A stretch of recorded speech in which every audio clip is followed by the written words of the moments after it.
favor, queridos, tenha toda a sua atenção à revelação do Senhor. Queridos, eu vou gastar aqui uns 20 minutos, mas Deus não precisa de 20 minutos para falar com você.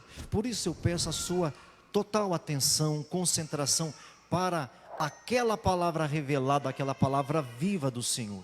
Amém? Abra a sua Bíblia então, assim sendo, em Mateus capítulo 25, na sua Bíblia deve estar assim marcado assim: a parábola das 10 virgens. Deve estar marcado isso na sua Bíblia, a parábola das 10 virgens, que vem logo após a parábola do servo infiel, que era fiel e ficou infiel. Logo depois da parábola da figueira, a parábola da figueira, que dá o seu fruto na estação própria, na estação certa. E a estação é primavera, verão, outono e inverno. A gente tem que estar atento com a estação certa, porque na estação certa vai ter frutos, na estação certa vai ter folhagens, na estação certa as folhas vão cair, na estação certa ela vai dormir para brotar depois, na estação certa. É preciso que nós estejamos atentos para a estação certa. Depois, é preciso que nós tomemos cuidado para que nós não entremos em infidelidade. E agora nós estamos na parábola das 10 virgens. Então veja, atenção para a estação. Nós sempre vamos passar pelas 4 estações. Olha para cá, irmão. Você sempre vai passar por estações da sua vida. Às vezes você vai estar rindo à toa, outras vezes você vai estar chorando à toa, e outras vezes não vai estar nem chorando nem rindo, numa boa. Rimou até, está vendo só que legal? Apenas a lição aqui para nós é atenção. Então, se de repente você está passando pelo inverno, não reclama, irmão. As árvores passam por inverno, queridos, onde elas dormem, buscando a viçosidade da terra para ficar forte. Outro momento, as árvores soltam as suas folhas, elas são quase que desfolhadas, ela está passando por uma fase certa, depois elas florescem, e depois elas frutificam. Nós somos assim, então não reclame. Cuidado com a sua boca. Eu estou há 3 meses em Provérbios, 3 meses vou fazer agora no fim desse mês em Provérbios, gente.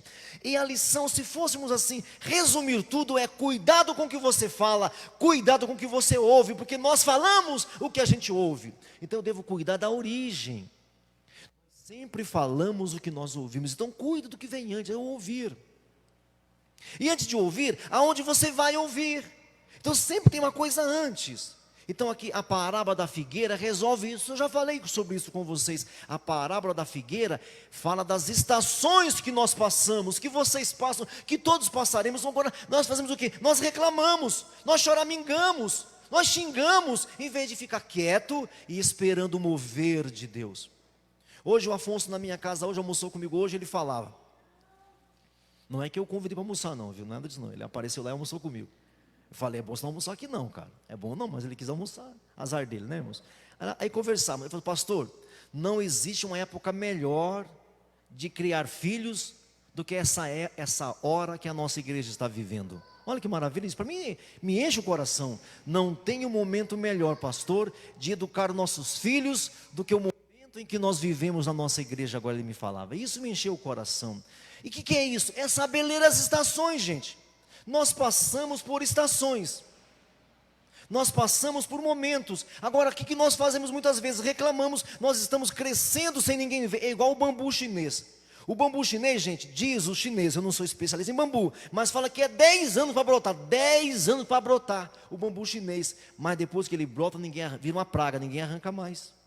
São as estações. Aí a segunda parábola é a parábola do servo infiel, mas que era fiel. O servo era fiel e se tornou infiel por causa do quê? Por causa do quê? Não soube ver os tempos, não soube avaliar os tempos, não soube ver os acontecimentos, e meteu os pés pelas mãos e começou a roubar o patrão, começou a roubar o senhor dele, a falar mal do pastor dele ou do senhor dele, começou a criticar. E aí o senhor veio na hora que ele não esperava, e o servo que era fiel, que agora estava infiel, se lascou. E aí nós chegamos na parábola das 10 virgens. Nessa parábola, gente, nós não vemos a noiva, não aparece a noiva, e aqui é muito sério, presta atenção, aqui é muito sério, porque essas 10 virgens somos nós, que vamos conduzir o cordeiro até o encontro com a noiva, que não aparece no texto, ou seja, não importa, mais importante são aqueles que preparam o caminho para o noivo encontrar com a noiva, que aqui não aparece. E como é que nós preparamos o caminho? Escuta aqui, pregando, anunciando, falando, diga pregando, anunciando, falando. Irmãos, eu já falo isso há décadas, você não tem que separar um momento para você evangelizar, os religiosos fazem isso. Nós não temos que fazer um mutirão para evangelizar, os religiosos fazem isso. Nós devemos em todo tempo, aonde estivermos, estar manifestando o amor de Deus. Na sua escola, na sua empresa, no seu lazer, aonde quer que você esteja, você tem que ser o quê? O que faltou aqui para as 10 virgens? Luz. Faltou o quê? Luz, óleo, combustível, é o que faltou aqui. Nós estamos aqui agora, nesse momento, iluminando, preparando o caminho para o noivo se manifestar. Aqui não aparece a noiva, porque não importa a noiva aqui, porque a noiva somos nós também, por isso que não aparece aqui, ela se dobra aqui, somos nós também a noiva, mas aqui, essa noiva tem nome, são as ajudantes, as associadas do noivo, as que vão iluminar o caminho para o noivo. Eu vou ler o texto para vocês de novo, para vocês, alguns esquecem, né? Para vocês lembrarem de novo. Vamos lá, capítulo 25 de Mateus, versículo 1. E aí a gente separa a lição principal aqui. Versículo 1 diz assim: então o reino dos céus será semelhante a 10 virgens, que tomando suas lâmpadas, saíram a encontrar-se com o noivo. 5 dentre elas eram nécias, tolas, loucas, e as outras 5 eram prudentes, sábias, vigilantes. As nécias, as loucas, ao tomarem as suas lâmpadas, não levaram azeite consigo. No entanto, as prudentes, além das lâmpadas, levaram azeite nas vasilhas. E tardando o noivo, na ótica dela, das virgens, de acordo com a visão de quem olha para o noivo, não que ele demore, porque Deus não demora, tardando o noivo, foram todas, diga todas, todos nós foram tomadas de sono. Gente, primavera, verão, inverno, outono, a gente passa por isso. Todos nós passamos por outono, por invernos, por verões, por primaveras, todos nós. Por isso que eu não estou falando aqui de perfeição, de pessoas inerrantes. Nós erramos, nós passamos pelos verões ou verãos, pelos invernos, pelas primaveras, pelos outonos, nós passamos. Todas foram tomadas de sono, todos nós teremos sono. Todos nós teremos sono. E adormeceram.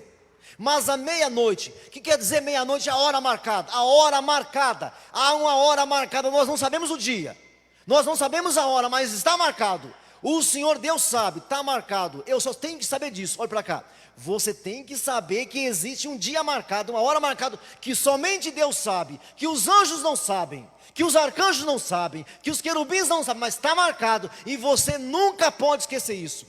É porque esquecemos disso que nós vacilamos. É porque esquecemos disso que nós reclamamos, porque esquecemos que haverá um dia de prestação de contas, haverá um dia de encontro com o Senhor, vai acontecer, mas nós estamos como nos dias de Noé, nós estamos como naqueles dias, bebendo, fumando, cheirando, se drogando, casando 1, 2, 3, 20 mil vezes, estamos assim dormentes, mas está marcado, você não pode esquecer, tem um encontro marcado. Se você vai chegar lá, depende como você passa pelo outono, pelo inverno, pela primavera, pelo verão. Como é que você passa? Como é que você vive a sua fidelidade? Não é fidelidade comigo, meu irmão. É lógico que eu, Clóvis, vou experimentar a sua fidelidade a Deus. Você vai ser fiel a Deus? Eu vou provar isso, o pastor Antônio vai provar isso. Nós experimentaremos isso. Quando você é para com Deus, eu acabo recebendo também. Quando eu sou fiel para com meu Deus, você acaba recebendo isso também. Pegaram isso? Isso está claro? Nós vamos passar por sonolências, vamos passar por estações. Mas à meia-noite ouviu-se um grito: eis o noivo! O noivo chegou! Saí ao encontro dele. Então se levantaram todas aquelas virgens e prepararam as suas lâmpadas. E as nécias, e eu quero chamar a sua atenção aqui para as nécias, porque as boas tudo bem, é boa mesmo, né? Mas as nécias, porque eu e você podemos estar sendo nécios. Eu e você podemos estar sendo loucos, sabendo tanto de Deus, conhecendo tanto o Senhor, sabendo tanto a respeito do Senhor. Pode ser que você esteja nécio, louco, maluco. Saí ao encontro dele. Então se levantaram todas aquelas virgens e prepararam suas lâmpadas. E as nécias disseram às prudentes, verso 8: dai-nos do vosso azeite, porque as nossas lâmpadas estão se apagando. Mas as prudentes responderam: Deus é amor, né? Vou dar para você, olha para cá, olha para cá. Porque tem alguns cristãos assim, tem uma mania nojenta. Deus é amor, Ele vai passar um pano para o fulano, Ele vai passar um pano para o ciclano. Deus é amor. As prudentes, gente, não leva isso em consideração. Deus é amor e misericórdia. Afinal de contas, o trono de Deus está firmado em misericórdia. Aí você esquece que tem justiça também. Nós esquecemos. As prudentes falaram assim, olha só. Mas as prudentes responderam: Deus é amor? Me responda sim ou não. Deus é amor? Eu vou dividir com você, é isso? Eu vou dar um pouquinho para você, foi isso, irmão? Nada disso, meu amado. Nada disso. As prudentes, as sábias, as vigilantes responderam: não, não e não. Vocês sabem dizer não? Quem aqui sabe dizer não? Deixa eu ver. Levanta a mão quem sabe dizer não. Então diga um não bem redondo. Vai, não! 1, 2, 3, já. Não! Isso. Tem que aprender a dizer não. Inclusive para os nossos filhos.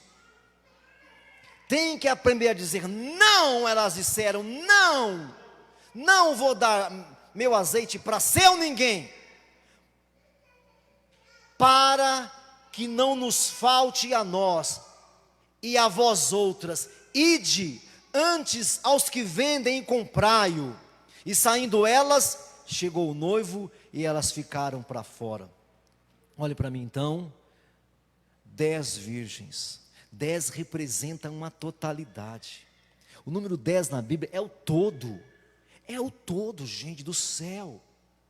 Irmãos, até a tribo mais longínqua da África tem a lâmpada. Até as tribos mais longínquas aqui da América Latina tem a lâmpada. Sabe que Deus amou o mundo. Todo mundo sabe que há uma cruz fincado no mundo. Até o Roberto Carlos cantou aí umas décadas atrás que existe uma cruz no cume do universo. Até ele disse isso. Todo mundo sabe, ou sabe por ciência perceptível, ou por ciência imperceptível, mas sabem, todo mundo sabe, todos conhecem. Uma totalidade é o todo, todos com lâmpada um pouco maior, um pouco menor. Tem lampadinhas assim, gente, ó. Não importa, importa que você tenha lâmpada. Tem lampadinha assim, ó.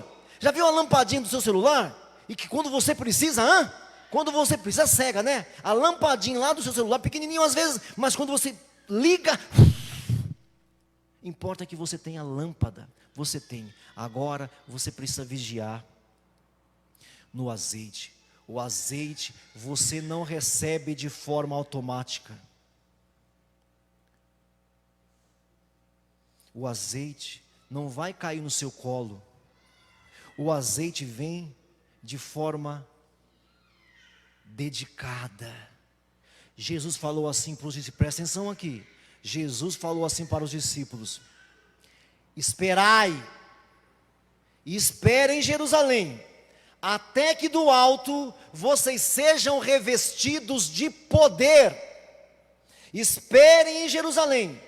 Jesus tinha soprado sobre eles o Espírito Santo, tinha falado para eles a respeito do Espírito Santo, eles já sabiam a respeito do Espírito Santo, eles já ficaram cheios do Espírito Santo. Se você lê lá, na ressurreição de Cristo, o texto fala assim: e Jesus soprou sobre eles o Espírito Santo. Não estava bom demais? Não estava bom demais. Faltava ainda uma experiência mais cataclística, uma experiência mais concreta. Então ele chegou assim: vem cá meus discípulos, chamou todos os discípulos, quase 500 irmãos, e falou assim: vocês me esperem em Jerusalém, vocês aguardem até que o Pai cumpra a promessa. O óleo aqui, gente, não é outra coisa senão a presença cotidiana do Espírito Santo. A lâmpada nós temos, a Bíblia Sagrada, a Escritura, que é maravilhosa. Eu não vivo sem Escritura, eu adoro a literatura bíblica, mas ela não é tudo, gente. Eu amo a literatura bíblica, mas ela não vai resolver tudo. Existem muitas pessoas que dão respostas bíblicas, mas falta óleo, falta azeite, falta unção. E você tem que vigiar nisso. Um homem de Deus, uma mulher de Deus, não abre mão do guiar do Espírito Santo. Ele disse: esperar em Jerusalém, aguardar em Jerusalém, até que do alto vocês sejam revestidos de poder. Quando passou 50 dias, quando o Espírito Santo veio, gente, o Pedro não abriu a Bíblia. Escute isso aqui, lá no capítulo 2 de Atos, quando o Espírito Santo veio sobre eles, que não eram mais 500, diga isso, não eram mais 500.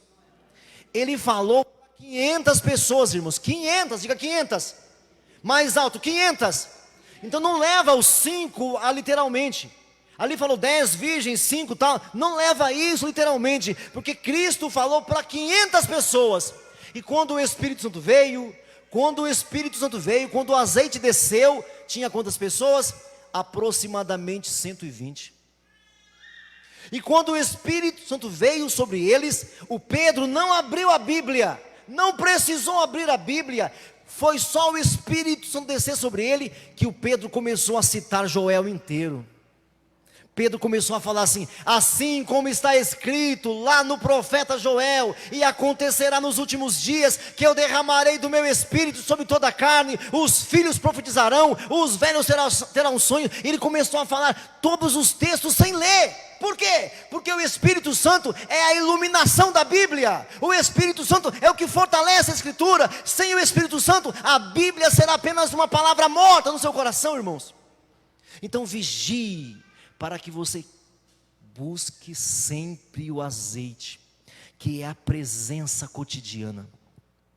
Não é apenas um manuseio bíblico, mas é o desejo, é o avaliar-se em relação à palavra viva de Deus, a palavra do Espírito Santo. É o avaliar-se em relação ao que o Espírito está fazendo. Irmãos, se eu pregar para vocês aqui, sem o Espírito Santo aqui, vocês não aguentam. Vocês não suportam. Se eu começar aqui a explicar literalmente o texto, vocês não vão suportar. Sem o Espírito em mim e sem o Espírito em vocês, vocês não suportarão. Então, a lição para nós aqui é: 5 vigilantes, 5 prudentes e 5 imprudentes. E o que é ser prudente? Nunca abra mão do guiar de Deus. Porque você pode achar que no inverno Deus não está olhando. Estou concluindo agora.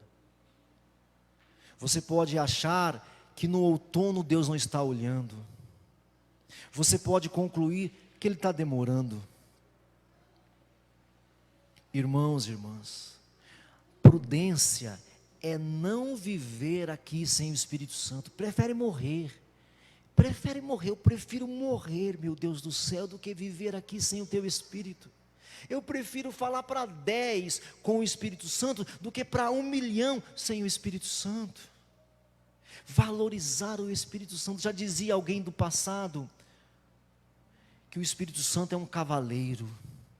Ele nunca vai forçar, irmãos. Nunca vai forçar. Por isso que ele diz: eis que eu estou à porta e bato. Se alguém ouvir e quiser, se alguém quiser e ouvir, se alguém ouvir e abrir, eu entrarei. Resolva no seu coração, é uma decisão ser prudente. É uma decisão ser sábio. Não é um sentimento, é um posicionamento. A partir de hoje, eu vou ser prudente. Eu não vou dar um passo para a esquerda sem o Espírito Santo. Eu não vou dar um passo para a direita sem o Espírito Santo. Não vou dar. Se recuse, porque ele vai vir, ele voltará. Ou ele voltará da forma escatológica, ou ele voltará para você no dia da sua morte. Mas ele vai voltar e vai prestar contas. Então aqui, prudência. Prudente é a pessoa que não abre mão do Espírito Santo, que não abre mão do azeite. E o imprudente é aquele que pouco se importa. Dá para eu estou com a lâmpada aqui, ó. Eu estou com a lâmpada, eu tendo a lâmpada, está tudo bem. Não está não. Então, queridos, as estações vai revelar se você é prudente ou imprudente. As estações da sua vida, outono, inverno, primavera, verão, vai revelar se você é prudente ou imprudente. Buscar o Espírito Santo ou abrir mão do Espírito Santo vai revelar se você é fiel ou infiel. Pegaram aqui, eu juntei as 3 parábolas. Não abra mão de andar no Espírito Santo.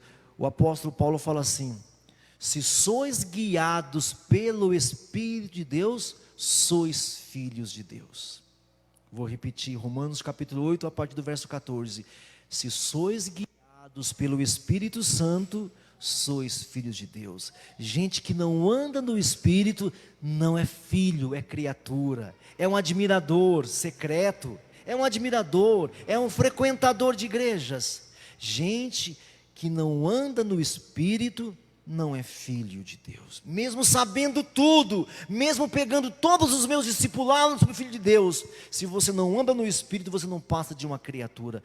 Porque se sois guiados pelo Espírito de Deus, sois filhos de Deus. E o Espírito de Deus testifica no nosso espírito que nós somos filhos. É o mesmo Espírito que vai gritar dentro de você que você é filho de Deus. Sem o Espírito Santo, você vai achar que é apenas um crentinho, vai achar que é apenas um evangélicozinho, apenas mais um religiosinho. Não vai passar disso. Você é prudente ou é imprudente? Que nessa noite você decida ser prudente.